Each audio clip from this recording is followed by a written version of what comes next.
عمر بن عبدالعزیز جو کہ بنو امیہ میں سے تھے، مگر ان کا اخلاق، کردار، انسانیت اور عدل و انصاف جو تھا، اس وجہ سے یہ پوری دنیا میں مانے جاتے ہیں اور ان کی رسپیکٹ ہے۔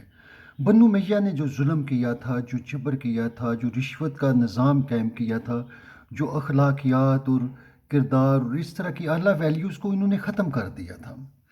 یہ وہ لوگ تھے جو لوگوں کو قتل کرنا اپنا حق سمجھتے تھے۔ ظلم و جبر کی ایک، آپ کہہ لیں کہ اس قوم کے افسانوں سے وہ خوں آتی ہے، تو یہ بنو امیہ کے سرداروں نے اور حاکموں نے، بادشاہوں نے شروع کیا، جن کو بڑی عظمت دی جاتی ہے۔ بہرحال ان کے پاس ایک بندہ آتا ہے، لڑکا ہے جو کہ امام حسن کی اولاد سے ہے۔ تو بادشاہ اس کی بڑی عزت کرتا ہے، ان کو اپنے پاس تخت پہ بٹھاتا ہے، ان کے لیے کھڑا ہو جاتا ہے، ان سے پوچھتا ہے مولا آپ نے خود کیوں آیا، مجھے بلا لیتے میں آپ کے پاس حاضر ہو جاتا۔ ان کا جو کام ہوتا ہے وہ کام کر دیتا ہے، اور کہا کہ آئندہ کسی کام کے لیے آپ تشریف نہ لائیے گا، 100 دفعہ آپ آئیں مگر آپ مجھے بلا لیں، میں حاضر ہوں۔ تو یہ وہ بندہ تھا جس نے بنو امیہ کی جو جائیدادیں انہوں نے لوٹ رکھی تھیں وہ واپس کیں، اور ایک انصاف کا نظام قائم کیا، عدل کا نظام قائم کیا۔ وہ نظام جو کہ کرپشن اور ظلم کی لازوال داستان تھا، اس کو اس نے عدل و انصاف پہ قائم کیا، اور اس کا بہت بڑا عزت سے نام لیا جاتا ہے۔ تو جب وہ لڑکا جانے لگا تو اس نے کیا کیا کہ اس کے وہ پیٹ میں ایک چیونٹی کاٹتا ہے، اور اس کا نا چہرے کے اوپر درد کے آثار ظاہر ہوتے ہیں۔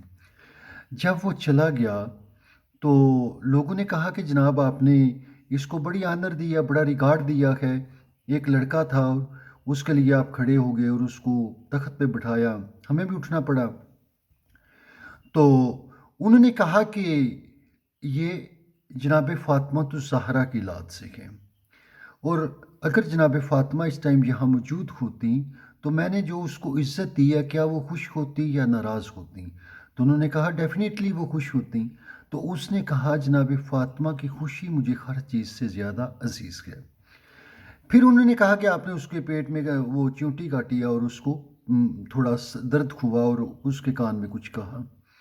تو کہتا ہے کان میں نے یہ کہا تھا، میرے اعمال اس قابل نہیں ہے کہ میری شفاعت ہو سکے، کل قیامت والے دن اپنے نانا سے کہنا اور میری شفاعت کروا دینا۔ یہ میں نے ان کے کان میں کہا تھا، اور درد ان کو اس لیے کیا کہ ان کو میری بات بھول نہ جائے۔ اب اس نے وہ باغ فیدق امام جعفر صادق کو واپس کیا، جو کہ اس ٹائم ان کے وہ اہل بیت سے تھے، کہا کہ یہ آپ کا ہے، آپ لے لیں۔ برصورت یہ مولانا مودودی صاحب اپنی کتاب خلافت و ملوکیت میں کہتے ہیں کہ حضرت ابو بکر نے جو باغ فیدق تھا وہ جناب فاطمہ کو نہیں دیا۔ اب دو لوگوں کے رویے ہیں، ایک کے دربار سے فاطمہ روتی ہوئی آتی ہیں، اور ایک فاطمہ کے نہ ہوتے ہوئے بھی اس کی عزت کر رہا ہے۔ محمد نے کہا جس پہ میری بیٹی خوش اس پہ محمد خوش، جس پہ میں محمد خوش اس پہ میرا اللہ خوش، اور جس پہ میری بیٹی ناراض اس پہ میں محمد ناراض، اور جس پہ محمد ناراض اس پہ خدا ناراض۔ بات تو ہے محمد کی ویلیو کرنے کی، رسول خدا نے جو فرما دیا ان چیزوں کو سمجھنے کی، فرقہ پرستی کی بات نہیں ہے، چونکہ 99% تو ہے ہی جہالت۔ آپ خود ریئلائز کریں کہ یہ کیا سین ہے۔ Thank you, have good time.